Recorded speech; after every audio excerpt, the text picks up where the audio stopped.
So I started Armored Heat more out of frustration than anything. I was working as a physical therapist for the Los Angeles Dodgers and really got to see the lay of the land in baseball at the time. And in my opinion, it was pitching definitely leading the way in terms of staying progressive and at the cutting edge, and hitting was following suit there.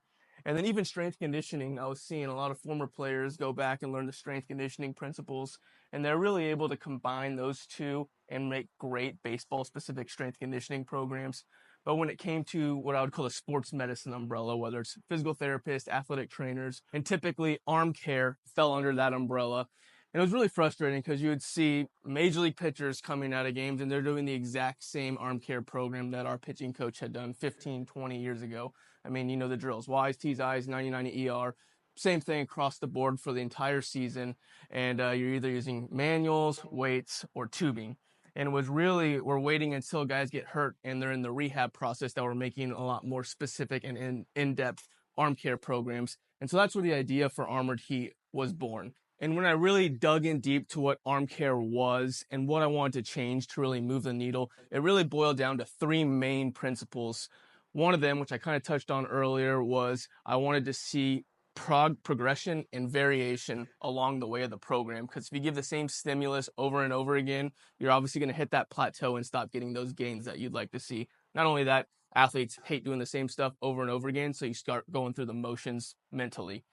Secondly, that initial program, it actually did an okay job of rotator cuff strengthening. Not the hardest thing to do, but there's obviously importance there still. But there was just so much being left on the table in terms of scapular strengthening and scapular mechanics. And that's really where I like to nerd out. And so really wanted to move the needle forward on that side of things for Armored Heat and developing it.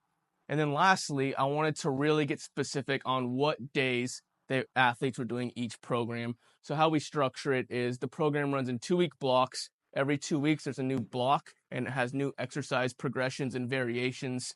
The principles we're trying to attack remain the same, but you're hitting it with a different movement or from a different direction just to give a new stimulus. And inside each of those 2-week blocks, there's 4 programs.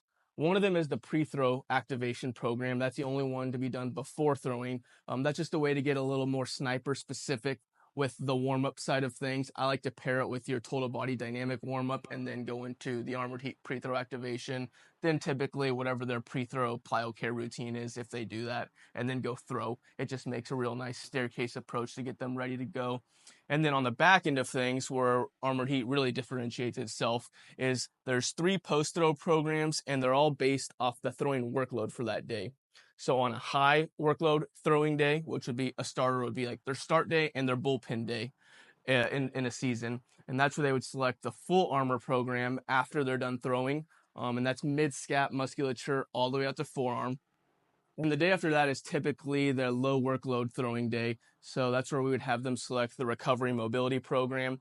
And that's just a day to get sniper specific on the soft tissue work. There's zero muscular workload that day because I truly believe in keeping those recovery days, true recovery days. But it's a great day to hit a lot of soft tissue work on those common players that tighten up over the course of the season, whether it's your lat, your biceps, your pec, everything along those lines. And then we also work on a lot of T-spine mobility that day.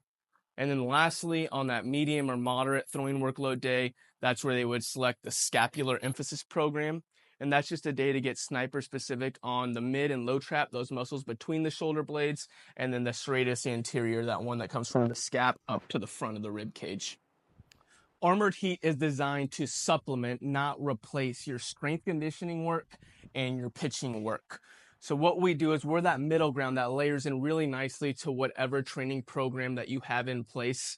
We're going to take care of T-spine distally, so T-spine to scap, to shoulder, to elbow, to forearm. That's our wheelhouse, and we're going to really layer in nicely between those 2 other forms of training that you have.